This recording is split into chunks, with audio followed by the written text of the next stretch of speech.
नमस्कार साथियों। यह संसार एक स्वप्न है। जैसे स्वप्न में बने हुए भोजन से भूख नहीं मिट सकती है, ऐसे ही इस क्षणभंगुर संसार में कोई भी वस्तु सच्चा सुख प्रदान नहीं कर सकती। नाशवान देह से आसक्ति करने से दुख, संतोष, फिक्र, चिंता, शोक की उत्पत्ति तो हो सकती है। यह आत्मा जो प्राणी का असली स्वरूप है, जो अविनाशी और कूटस्थ, अचल और सहज सुखराशि है, उसको भूल करके मनुष्य मल विक्षेप आवरण जो है ही नहीं, उस भ्रम में फंस करके सत्य की जगह झूठ, फरेब, जालसाजी या नफरत के, जो ईर्ष्या, जलन और दुख के सिवाय कपट, छल का व्यवहार करके खुद को तबाह करने का सौदा करता है। यही तो बागी की विडंबना कहो या मूर्खता साफ जाहिर है।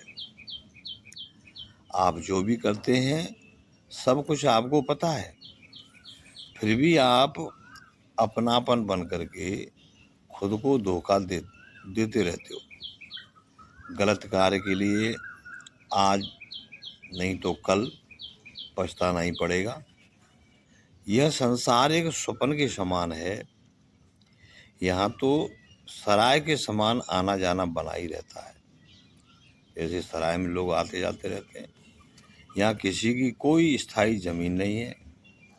संसार तो बदलता रहता है, किंतु जागने के बाद में स्वप्न प्राप्त वस्तुओं का कोई मोल नहीं होता है। ऐसे ही इस क्षणभंगुर संसार को संयोग और वियोग दोनों ही स्वप्न के समान हैं। आप तो स्वयं ईश्वर के अंश हो।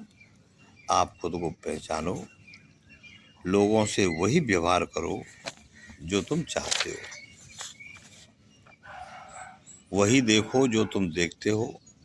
आप जैसे हैं वैसा ही ये संसार है, किंतु विचार या संकल्प जो है, जैसा है, आपका दृश्य बनता है।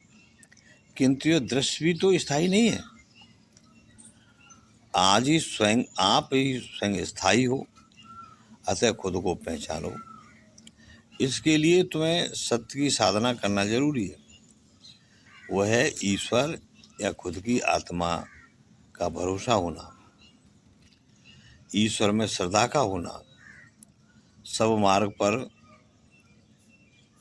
चलने वालों को ही अपने सत्य स्वरूप आत्मा का अनुभव कर पाता है, और इस ज्ञान स्वरूप आत्मानंद के अधिकारी भी होते हैं। भूलकर भी संसार की वस्तुओं को मूल्यवान ना समझें, क्योंकि बड़े से बड़े महल, बड़े से बड़े वस्तुएं, स्त्री, पुत्र, धन, सभी का एक न एक दिन वियोग होना ही तय। अतः ईश्वर का भजन तथा सत्कार्य अर्थात परमार्थक तत्व को पहचाने। इससे आपके मन, बुद्धि, चित्त निर्मल हो जाते हैं। आप इस ज्ञान को पाकर के माया के पास स्वप्न की यथार्थता का ज्ञान कर पाते हैं। आसक्ति ही बंधन है और अनासक्ति ही इसको छोड़ने का उपाय है, जिससे आप अपने कष्ट में विराजमान परमेश्वर को सहज ही पा सकते हैं।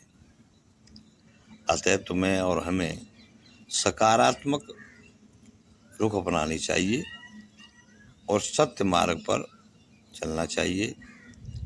सत्य आत्म स्वरूप है, और असत्य जो है अनात्मक है, अर्थात देह रूप है, जो नाशवान है। अतः स्वप्न को देख करके छिपको मत, तुम बड़ी भूल में हो। स्वप्न ही दुख का और कामना का कारण होता है। स्वप्न देखना है तो सकारात्मक स्वप्न देखो, जिससे अच्छे सुख की अनुभूति हो। संसार तो एक सपना है, एक न एक दिन सबको बिछड़ना है। नमस्कार।